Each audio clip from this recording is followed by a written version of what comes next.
Gempa bumi dahsyat yang diikuti gempa susulan dengan kekuatan 6,3 skala Richter telah menewaskan lebih dari 100 orang di Afghanistan Barat, kata pejabat setempat. Perserikatan Bangsa-Bangsa atau PBB memperingatkan bahwa jumlah korban tewas akibat gempa Afghanistan masih bisa bertambah. Upaya pencarian dan penyelamatan hingga kini masih berlanjut.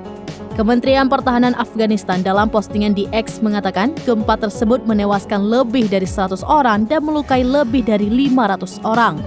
Dikutip Al Jazeera, gempa berkekuatan 6,3 skala Richter melanda 40 km sebelah barat kota Herat sekitar pukul 11 waktu setempat pada hari Sabtu 7 Oktober 2023. Gempa susulan kuat terasa sampai di provinsi tetangga Badghis dan Farah.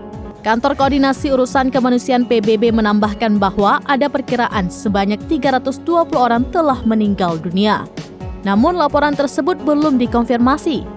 Di kota Herat, warga Abdul Sakor Samadi mengatakan gempa tersebut diikuti oleh setidaknya 5 gempa kuat. Dikutip dari The Guardian, kerumunan warga meninggalkan gedung-gedung di kota itu sekitar pukul 11 waktu setempat. Saat gempa mulai terjadi, guncangan berlangsung selama lebih dari 1 jam.